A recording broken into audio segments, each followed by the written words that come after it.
Vicious and Caroline, time to take off the knee pads, put on the headset. Welcome back to the other side. Thank you. I'm coming back early from winter break to get more training in.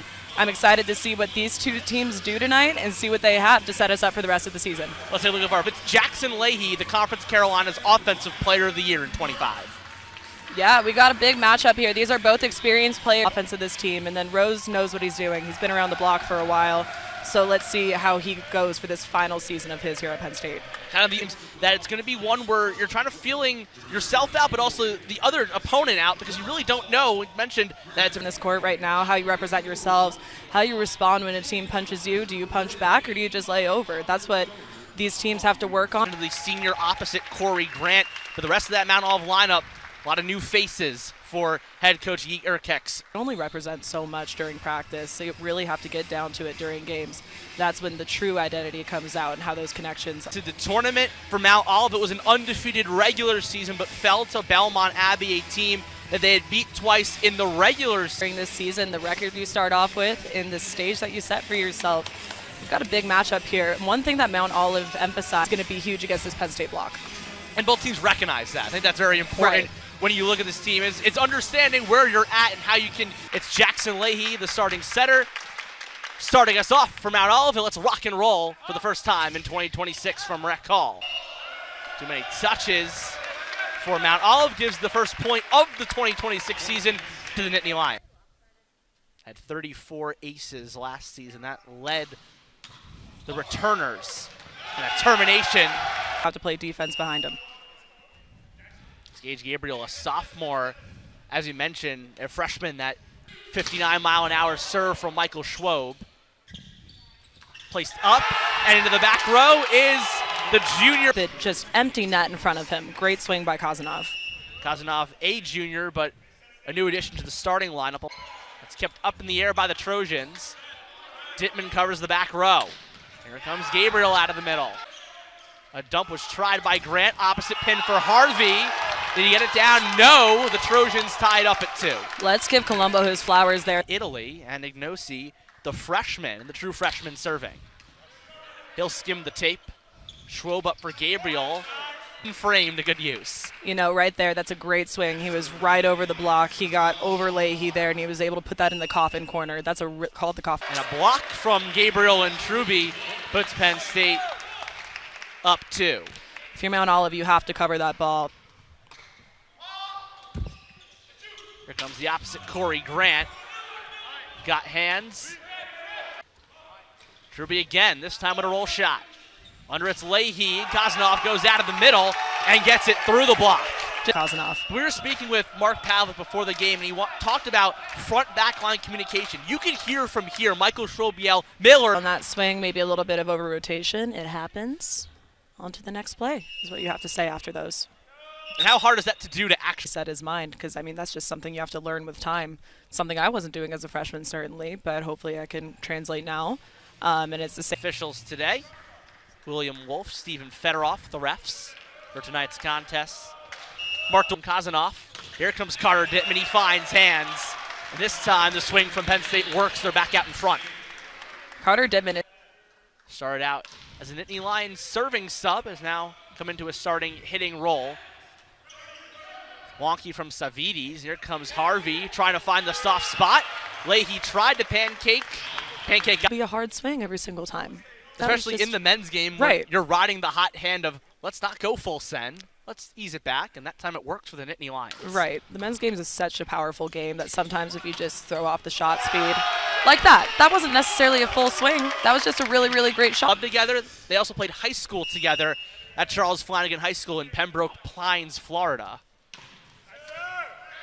Ekberg got up there, pressed, and then Penn State just wasn't able to cover. That was really deep into the back of the court, and that's a great block. Comes Dittman off the scorer's table. Caroline, look out. I am prone to getting hit in the head. Take a swing, or you're done for the year. Different mode right now. Yeah. Broadcast mode. It's different when you're in a seat. Or a Truby. Common theme in the men's game is just such aggressive serving that it's super hard to keep that in bounds. So that's the first one of the night. Well, that was Owen Rose, excuse me. Owen Rose saw they had a single blocker up against him, and he just chipped it to the left of that blocker. Again, right into serving sub in Dittman. Received nicely on the back row. Schwob with the block. Mount Olive can't save it. Penn State on their third block already. Just went from Harvey, saved by Michael Schwob. And here comes Ekberg. So Ekberg is able to just chip balls left and right. Ekberg batting 1,000, has a kill on one swing. We'll just let it play out. Yeah. If it gets over 5, we'll comment on it. Yeah, but well, for now, it's just part of the game. that's why we have stats. True. You can always go back and check. Those at home. Oh, and Rose service error into the net. But again, it's more of a theme in the men's game where it's almost a strategy of you don't. The other outside blocker off balance. That is a great veteran swing. Penn State hitting .211 at this point in the match. One hand. Here comes Gabriel, backed up by Ryan Merck. Back to Sean Harvey. Mount Olive's block holds firm. And just showing them no daylight. And a lot of that was commanded by Brooks Ignosi, the freshman out of San Clemente, California. Like what I'm seeing from him. Truby out of play. Harvey sends the free ball. Leahy out of the middle to Kazanov. And to run behind him, and he was prepared and able to capitalize and put that ball down. Kazanov at 3 kills. That was his season high last year. He did that 3 times in 2025. Long set for Truby, and Ignosi can't corral it. Lion, former Loyola Chicago Rambler. Sean Harvey with some service pressure. Grant works around the block, kept up by the Nittany Lions. Defend that. There's nobody home. And a point that Yurkek talked to us about was understanding that this is an unding right so that you being undersized isn't a detriment to you. Right, you can utilize that to your advantage. If you have a bigger block in front of you. A big swing, and it lands in play for Penn State. Great route run by Schwob. You're running the middle, and then you're running Harvey right behind on the back row attack. Going to go to Gage Gabriel first, but nope, Sean Harvey comes from behind him. It's an illusion. Do some magic. Mount Olive player to do so. It's him, Ekberg, and Grant with 1, and then Kazanov leading the Trojans with 3.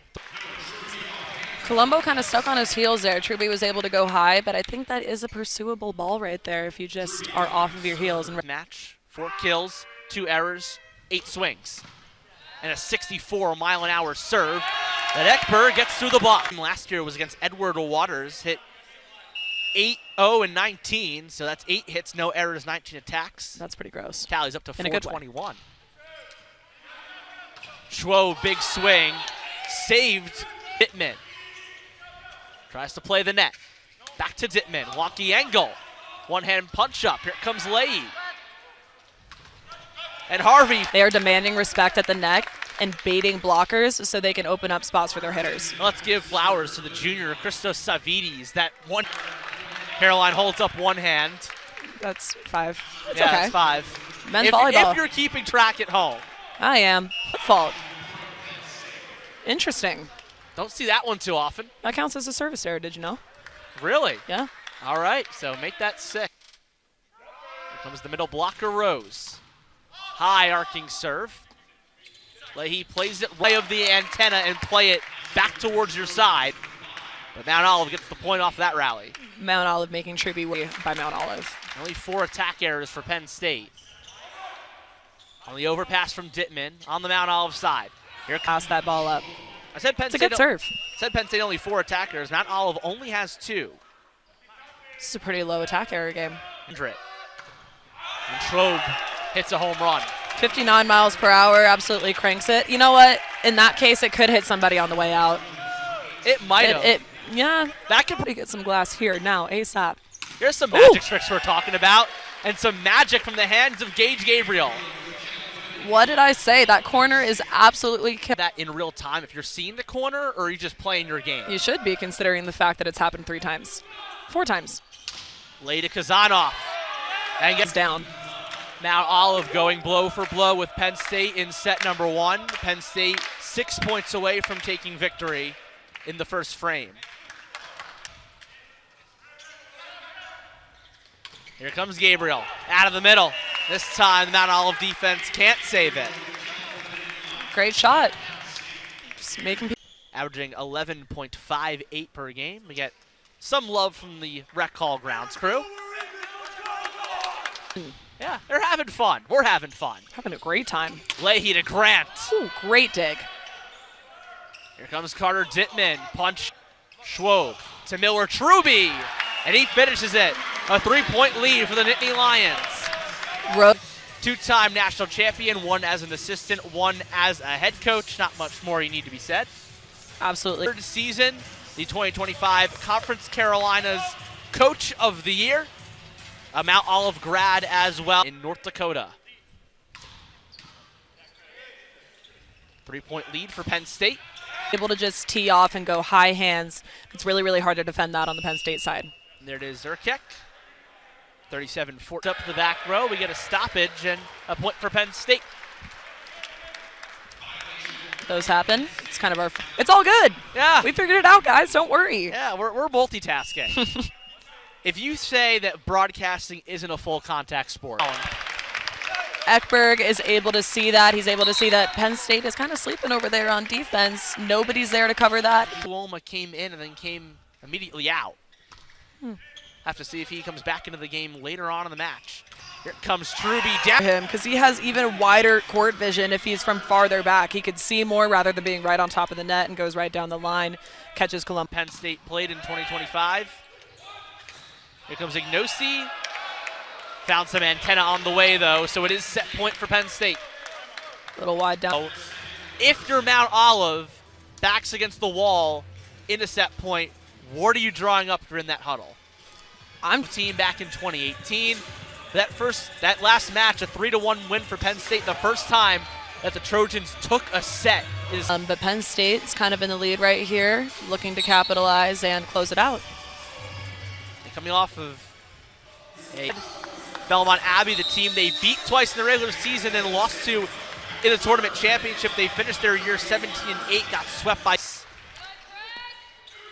Here comes Ignosi, rattles around, won by the Nittany Lions, and they'll take the first frame, 25. To take a good set on that. A setter block from Michael Schwob ends set number one. Penn State takes a set one victory. They go Penn State honored as the 2025 EIVA champions of the tournament. Their auto bid to the tournament. Chitsky alongside Caroline Jerovich. So glad you could spend your Friday evening with us here on Big Ten Plus. Caroline, what'd you like from that first frame? Really, really hard to defend that corner, and Penn State is capitalizing on that.